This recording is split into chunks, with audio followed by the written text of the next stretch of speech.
The introduction of power mints was a game-changing concept that was primarily designed for Arena, although it can be brought into Adventure mode too. It buffs all plants of a specific family for a limited time and also has its own special effect that can help out with tackling the zombie horde. In this video, I'll rank them all from worst to best, based on both their own effect and their boosts to plants in their family. Keep in mind that I don't have all of the plants in the game, so I've never been able to try out certain combinations such as Pepper Pot with Jack-o'-lantern, fill them in with Electric Pea Shooter, etc. And I've barely leveled any of them up, so if your argument is that they're more powerful when they've reached a certain rank, then I'm not able to either confirm or deny that. I'm GMVS, let's start with the worst power mint. Taking the bottom spot is the Winter Mint. I conducted a survey on my community tab. That's fancy talk for saying that I asked people on what their opinion on the worst mint is. And while a few said that Filament is the worst, and I've come across a few people that said Enchantment is the worst, this one was by far the least favoured, and I agree with that. First of all, the only two free plants in this family are the Windmelon and Iceberg Lettuce, so if you're like me and don't have many premium plants, there's barely any reason to use this. And the mint's individual attack isn't very good, as it's just a Tesco version of the Contain mints. That's Walmart version for all you Americans that are probably still wound up that I say PVZ instead of PVZ. Sure, it chills zombies, but ice plants can usually do that on their own, and it makes Iceberg Lettuce's buff kind of pointless. So the only free plant left are the Winter Melon, and while it's a power combo, it doesn't save Winter from being the worst mint. Unlucky 13 is the Enlightenment. Some people might try to give me some enlightenment on why this mint should go up higher, but the measly 5 seconds this mint lasts make it virtually pointless. It's also largely dictated by how many sun producers you have on the lawn, but then if you have loads of sun producers then you're producing loads of sun anyway, so this mint is pretty unnecessary. Some may argue that I've not unlocked its true potential because I don't have it, but that's a problem in itself. It's the only one you have to unlock in limited time events instead of getting it with mints. Honestly, I just consider it a less environmentally friendly version of the Gold Bloom, except the Gold Bloom is actually good. The mint is good with toadstools, but I don't have them, so... Number 12 is the Enchantment. While this plant probably had the second worst individual effect after the Enlightenment, just hypnotising a couple of zombies, this mint is very good when paired out with plants of its family. Witch Hazel can transform plants into fume shrooms or even toadstools, and it's very good with Zoidbeam Pod as it can summon multiple bucket heads, which tear through zombies like a knife through butter. This combination is even better in Arena, especially due to zombies' increased toughness in this mode. However, some plants don't have very good buffs, like the Hypnoshroom, which for some reason becomes tougher, which is completely counterproductive due to the plant's activation upon eating nature. And of course its self-attack is not very good, although it can be used to quickly sort out a Gargantua close to your house, as the mint appears to prioritise zombies closest to the left, but he still falls out the third worst mint, further caused by the lack of plants in his family. Outside of the top 10 is Filament. I know some Lightning Weed mains aren't going to be very happy about this one, and yes, it is the very first power mint. There is perhaps an excuse for it not being that good, but its short duration is what I think hold this one back.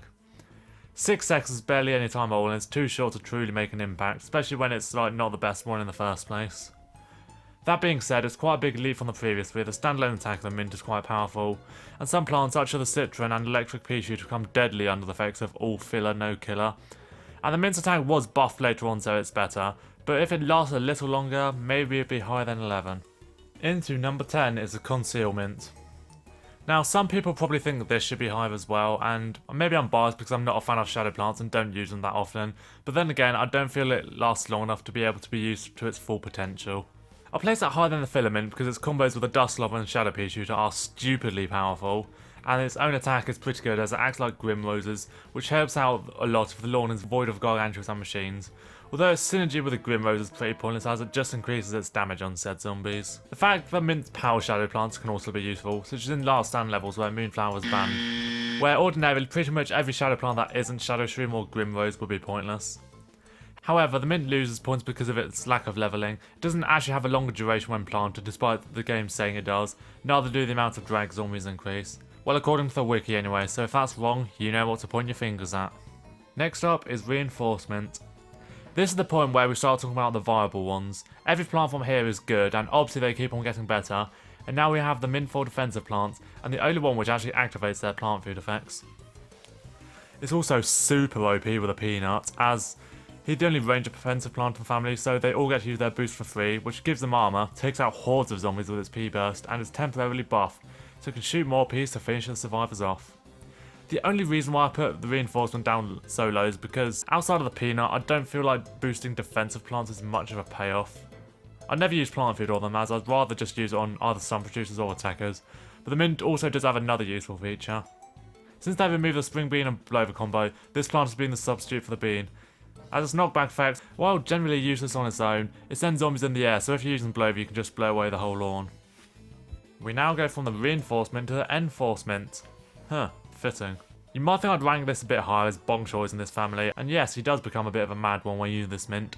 The mint itself also has a great attack, shrinking a number of zombies. The reason why I didn't put this one higher is because its class is pretty much melee only, which means it can be somewhat hard to make the most out of its power.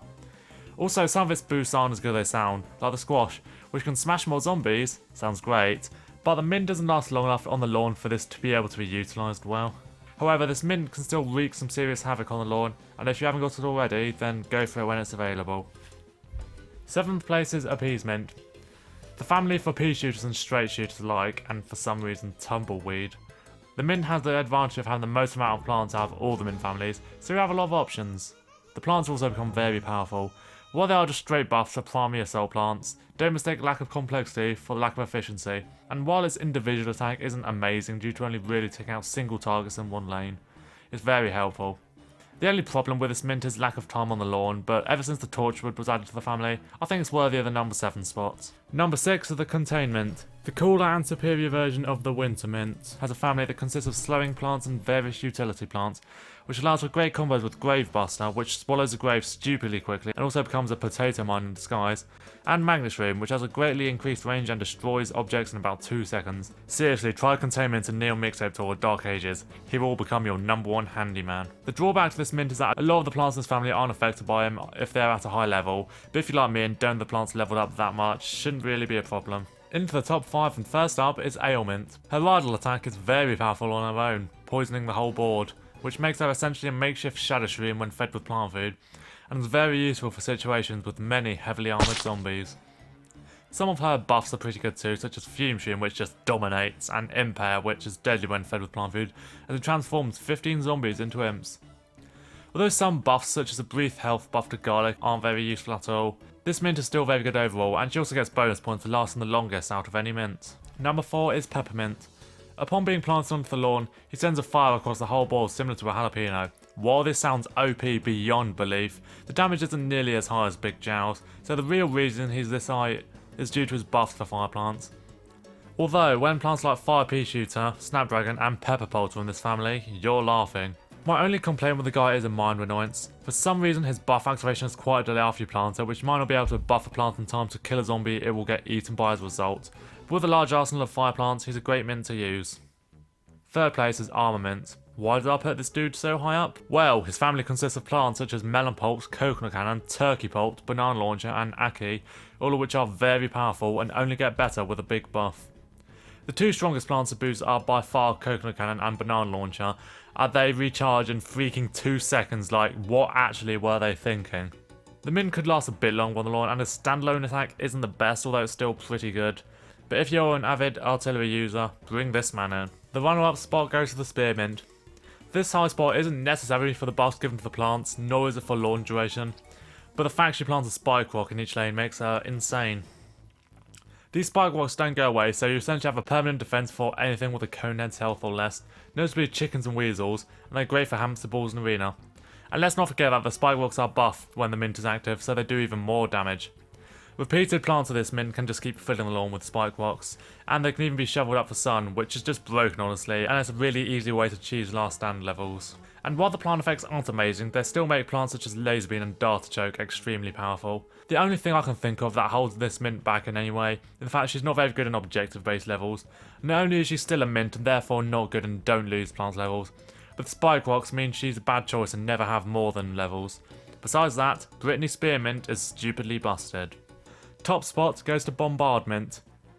This was a pretty easy choice. I mean, come on, it's like using multiple cherry bombs at once. The fact you can just drop these all across the lawn for a sunk cost of 0 is freaking mental. And you might think that the mint's buffs to other plants are of little use due to them being explosive and therefore instant kills, but the damages heavily increase to the point they can pretty much kill any Gargantua that isn't a Sloth. And since they are instant use plants, they're not held back by the mint's short duration on the lawn, unlike the rest of them. So there's your number 1. Huh, the top 2 mints are both female. Now I'm going into progressive spot. Advocating for the new mint to be added called the Female Empower Mint. That is my ranking of all of the mints in the game. Leave your list in the comments below. Don't forget to give this video a like, subscribe if you're new. I've been GMVS, thanks for watching.